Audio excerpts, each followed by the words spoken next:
Oliver twist अध्याय 22। चोरी। अरे, एक जोरदार और भारी आवाज ने पुकारा जैसे ही वे गलियारे में दाखिल हुए। इतना शोर मत करो, साइक्स ने दरवाजा बंद करते हुए कहा। थोड़ी रोशनी दिखाओ, टोबी। आहा। मेरे दोस्त, वही आवाज फिर से बोली। रोशनी दिखाओ, बार्नी, रोशनी।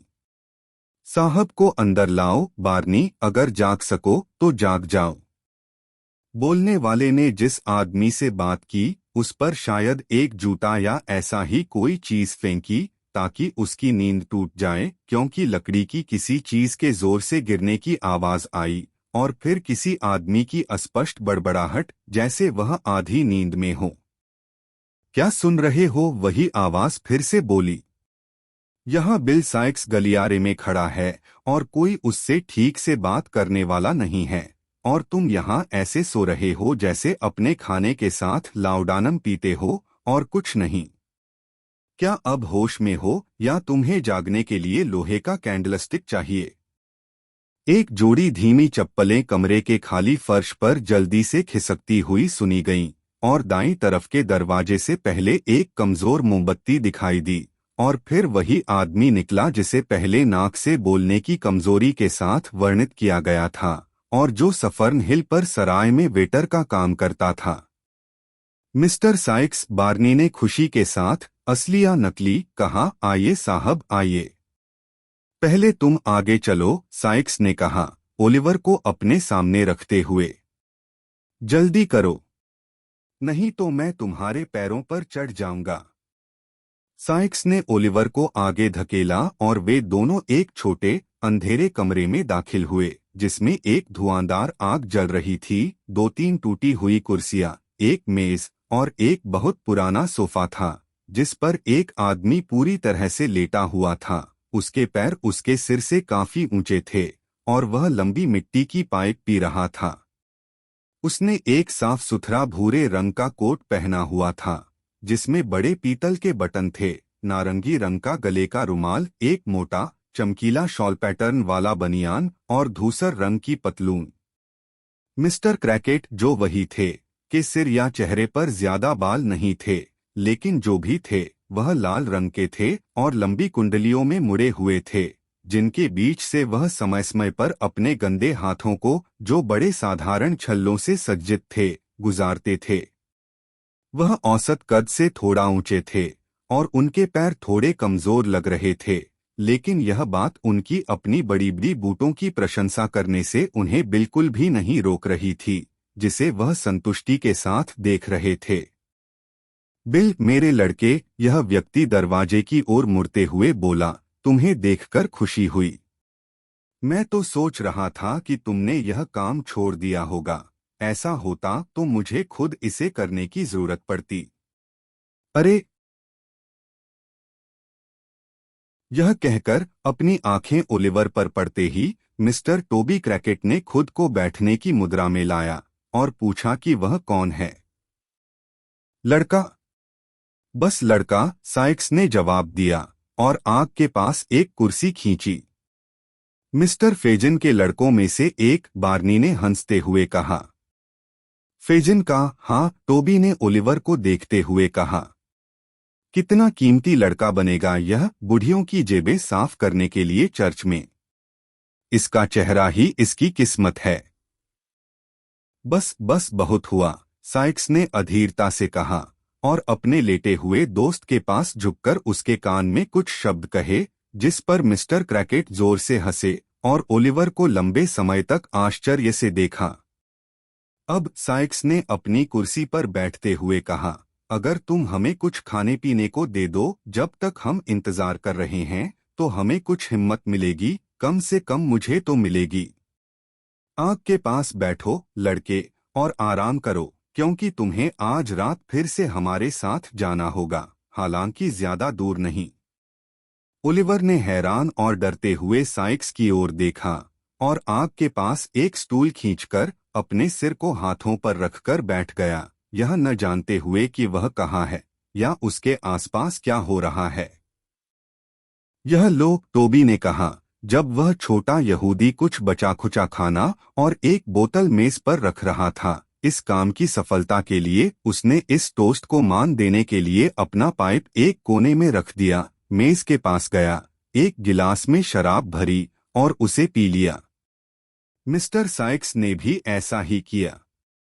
लड़के के लिए थोड़ा, टोबी ने एक गिलास में आधी शराब डालते हुए कहा। इसे पी जाओ, मासूमियत। सच में, ओलिवर ने उस आदमी के चेहरे की ओर करुणा से देखते हुए कहा। सच में, मैं। पी जाओ, टोबी ने दोहराया। तुम क्या सोचते हो मैं नहीं जानता कि तुम्हारे लिए क्या अच्छा है? उसे पीने के लिए कहो, बिल। बेहतर होगा कि वह पी ले, साइक्स ने अपनी जेब पर हाथ रखते हुए कहा। अगर यह पूरे डोजर्स के परिवार से ज्यादा मुसीबत नहीं है तो मेरी जान जल जाए। पी जाओ, तुम जिद्दी शैतान, पी जाओ। दोनों आदमियों की धमकी भरी हरकतों से डरकर ओलिवर ने जल्दी से गिलास का सारा पानी पी लिया और तुरंत ही उसे जोर की खांसी का दौरा पड़ गया, जिससे टोबी क्रैकेट और बार्नी को बहुत मजा आया और यहाँ तक कि गंभीर साइक्स भी मुस्कुरा उठा। इसके बाद साइक्स ने अपनी भूख शांत की। ओलिवर कुछ भी नहीं खा सका, केवल एक छोटा सा ब्रेड का टुकड़ा, जिसे उन्होंने उसे जबरदस्ती खिलाया, और फिर दोनों आदमी कुछ देर की झपकी लेने के लिए कुर्सियों पर लेट गए। ओलिवर ने आग के पास अपनी स्टूल संभाली, बार्नी कंबल में लिपटकर फर्श पर लेट गया, फेंडर के ठीक बाहर। वे कुछ देर तक सोते रहे या सोने का दिखावा करते रहे। कोई नहीं हिला सिवाय बार्नी के, जो एक दो बार उठकर आग में कोयले डालने गया। ओलिवर गहरी नींद में चला गया, खुद को अंधेरे रास्तों में भटकते या सुनसान कब्रिस्तान में घूमते या पिछले दिन के कुछ दृश्यों को दोहराते हुए महसूस करता रहा। तभी टोबी क्रैकेट ने उछलकर उठते हुए कहा कि 1:30 बज चुके हैं। एक ही पल में बाकी दोनों भी अपने पैरों पर खड़े हो गए और सभी जल्दी जल्दी तैयारी में जुट गए। साइक्स और उसके साथी ने अपने गले और ठुड्डी को बड़े काले शॉल से ढक लिया और अपने ओवरकोट पहन लिए। बार्नी ने एक अलमारी खोलकर कई चीजें निकालीं, जिन्हें उसने जल्दी से अपनी जेब में ठूंस लिया। मेरे लिए बंदूकें, बार्नी, टोबी क्रैकेट ने कहा। यह रही, बार्नी ने 2 पिस्तौलें निकालते हुए जवाब दिया। तुमने खुद इन्हें लोड किया था। सब ठीक है, टोबी ने जवाब दिया, उन्हें ठीक से रखते हुए। उपकरण मेरे पास हैं, साइक्स ने कहा। नकाब, चाबियां, केंद्र बिट, अंधेरे में दिखने वाले चश्मे, कुछ भी छूटा तो नहीं? टोबी ने पूछा, अपनी कोट के अंदर एक छोटी सी लोहे की छड़ को कसते हुए। सब ठीक है, उसके साथी ने जवाब दिया। वह लकड़ी के टुकड़े लाओ, बार्नी। अब सही समय है। यह कहते हुए उसने बार्नी के हाथ से एक मोटा डंडा लिया, जिसने टोबी को एक और दिया, और फिर ओलिवर की केप पहनाने में व्यस्त हो गया। अब चलो, साइक्स ने हाथ बढ़ाते हुए कहा। ओलिवर, जो जबरदस्ती की गई कसरत, ठंडी हवा और जहर जैसे पेय से बिल्कुल स्तब्ध था, ने अनजाने में अपना हाथ साइक्स के हाथ में दे दिया। दूसरा हाथ पकड़ो, टोबी, साइक्स ने कहा। देखना, बार्नी। बार्नी दरवाजे की तरफ गया और लौटकर बताया कि सब शांत है। दोनों लुटेरे ओलिवर को बीच में लेकर बाहर निकले। बार्नी ने सब कुछ बंद कर दिया और फिर से सो गया। अब अंधेरा और भी गहरा हो चुका था। कोहरा पहले से कहीं अधिक घना था और वातावरण इतना ठंडा और गीला था कि हालांकि बारिश नहीं हो रही थी, लेकिन घर से निकलने के कुछ मिनट बाद ही ओलिवर के बाल और भौहें आधी जमी हुई नमी से कड़ी हो गई थीं। उन्होंने पुल पार किया और उन रोशनी की ओर बढ़ते रहे जिन्हें ओलिवर ने पहले देखा था। वे बहुत दूर नहीं थे और तेजी से चलते हुए वे जल्दी ही चर्टसी पहुंच गए। शहर से तेजी से निकल जाओ, साइक्स ने फुसफुसाया, आज रात यहाँ कोई हमें देखने नहीं आएगा। टोबी ने सहमति जताई और वे छोटे शहर की मुख्य सड़क से जल्दी जल्दी गुजर गए, जो उस देर रात पूरी तरह से वीरान थी। कुछ बेडरूम की खिड़कियों से मध्यम रोशनी दिख रही थी और कुत्तों के भौंकने की आवाजें कभी कभी रात की खामोशी को तोड़ देती थीं। लेकिन बाहर कोई नहीं था। उन्होंने शहर पार कर लिया, तभी चर्च की घंटी ने 2 बजाए। अपनी चाल को तेज करते हुए वे बाईं ओर एक सड़क पर मुड़ गए। करीब 1/4 मील चलने के बाद वे एक दीवार से घिरे एक अलग थलग घर के सामने रुके, जिसकी दीवार पर टोबी क्रैकेट ने बिना सांस लिए तेजी से चढ़ाई कर ली। अब लड़के को चढ़ाओ, टोबी ने कहा। उसे ऊपर उठाओ, मैं पकड़ लूंगा। ओलिवर के पास देखने का भी समय नहीं था कि साइक्स ने उसे बगलों से पकड़ लिया और 3-4 सेकंड में वह और टोबी दीवार के दूसरी ओर घास पर लेटे थे। साइक्स भी उनके पीछे पीछे आ गया और वे घर की ओर सावधानी से बढ़े। और अब पहली बार ओलिवर, जो दुख और डर से लगभग पागल हो गया था, समझ गया कि इस यात्रा का उद्देश्य चोरी और डकैती था, अगर हत्या नहीं थी। उसने अपने हाथों को आपस में जोड़ लिया और अनजाने में एक डरावनी चीख निकाली। उसकी आंखों के सामने धुंध छा गई, उसका चेहरा पसीने से भीग गया, उसके अंग कांपने लगे और वह अपने घुटनों पर गिर पड़ा। उठो, साइक्स ने गुस्से से कांपते हुए और अपनी जेब से पिस्तौल निकालते हुए कहा। उठो, नहीं तो मैं तुम्हारे दिमाग को घास पर बिखेर दूंगा। ओह, भगवान के लिए मुझे जाने दो, ओलिवर चिल्लाया। मुझे भागने दो और खेतों में मरने दो। मैं कभी लंदन के पास नहीं आऊंगा, कभी नहीं, कभी नहीं। ओह, कृपया मुझ पर दया करो और मुझे चोरी मत करवाओ। स्वर्ग में रहने वाले सभी देवदूतों के प्यार के लिए मुझ पर दया करो। जिस आदमी से उसने यह गुहार लगाई थी, उसने भयानक शपथ ली और पिस्तौल का घोड़ा चढ़ा ही था, तभी टोबी ने उसे झपटकर उसके हाथ से पिस्तौल छीन ली और लड़के के मुंह पर हाथ रखकर उसे घर की ओर खींच ले गया। चुप रहो, उस आदमी ने कहा, यह यहाँ काम नहीं करेगा। एक और शब्द कहा तो मैं खुद तुम्हारा काम तमाम कर दूंगा, एक सिर पर चोट मारकर। इससे कोई आवाज नहीं होगी और यह उतना ही पक्का और ज्यादा शालीन तरीका है। यहाँ, बिल, शटर खोलो। अब यह ठीक हो गया है, मैं गारंटी देता हूँ।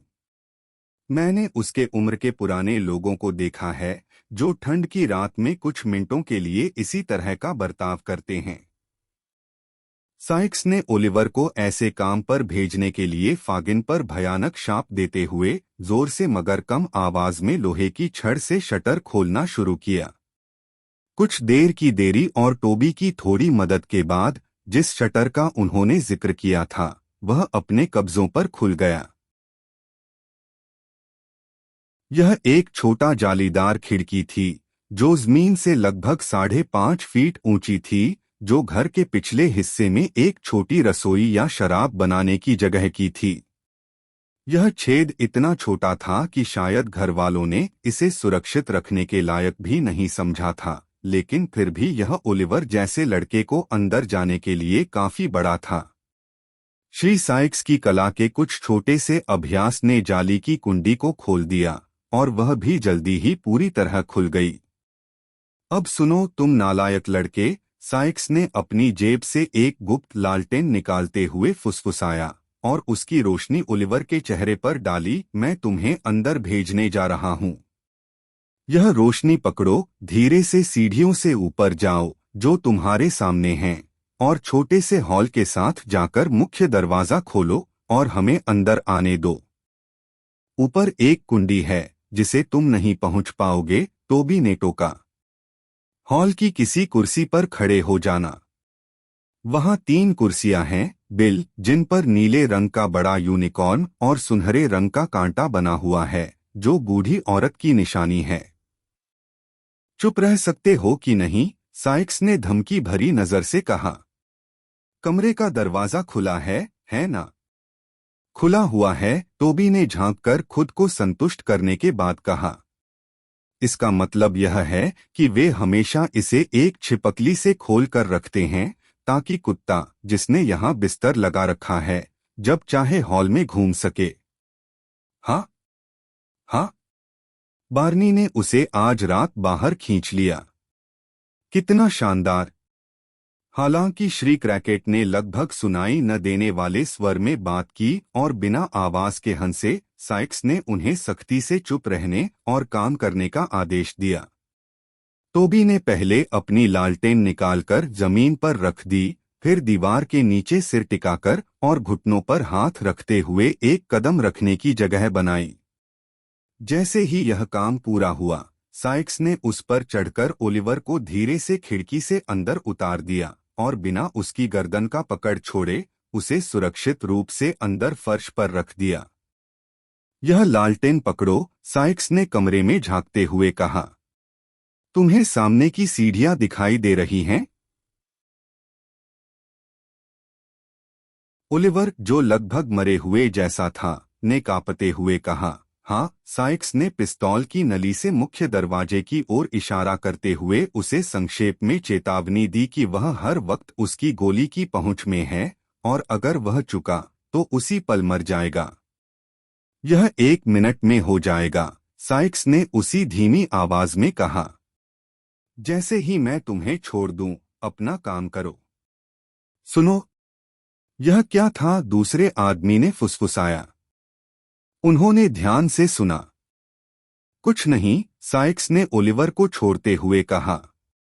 अब जिस छोटे से समय में उसने अपनी चेतना वापस पाई थी, लड़के ने दृढ़ निश्चय कर लिया था कि चाहे वह कोशिश में मरे या न मरे, वह एक कोशिश करेगा कि हॉल से ऊपर की ओर भागे और परिवार को जगा दे।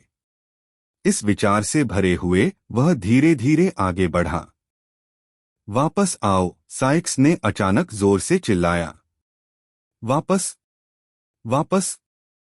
उस स्थान की भयंकर शांति के अचानक टूटने और उसके बाद आई जोरदार चीख से डरकर ओलिवर ने अपनी लालटेन गिरा दी और समझ नहीं पाया कि वह आगे बढ़े या भागे।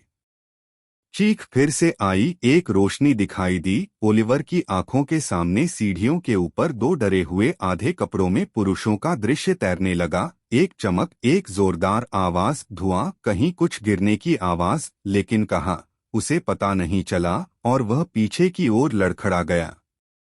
साइक्स एक पल के लिए गायब हो गया था, लेकिन वह फिर उठ खड़ा हुआ और धुआं छंटने से पहले ही उसने ओलिवर को कॉलर से पकड़ लिया। उसने उन लोगों पर अपनी पिस्तौल से गोली चला दी जो पहले ही पीछे हट रहे थे और लड़के को खींचते हुए उठा लिया। अपना हाथ और कसकर पकड़ो, साइक्स ने कहा जब वह उसे खिड़की से बाहर खींच रहा था। मुझे यहाँ एक शॉल दो। उन्होंने उसे मार दिया है। जल्दी करो। लड़का कितना खून बहा रहा है। फिर घंटी की जोरदार आवाज आई, जो बंदूकों की आवाज और पुरुषों की चिल्लाहट में मिल गई और तेजी से उबड़-खाबड़ जमीन पर ले जाने का एहसास हुआ। फिर आवाजें दूर जाकर धुंधली हो गईं और एक ठंडी, जानलेवा भावना लड़के के दिल में घुस गई और फिर उसने कुछ नहीं देखा या सुना। Like this, like loading,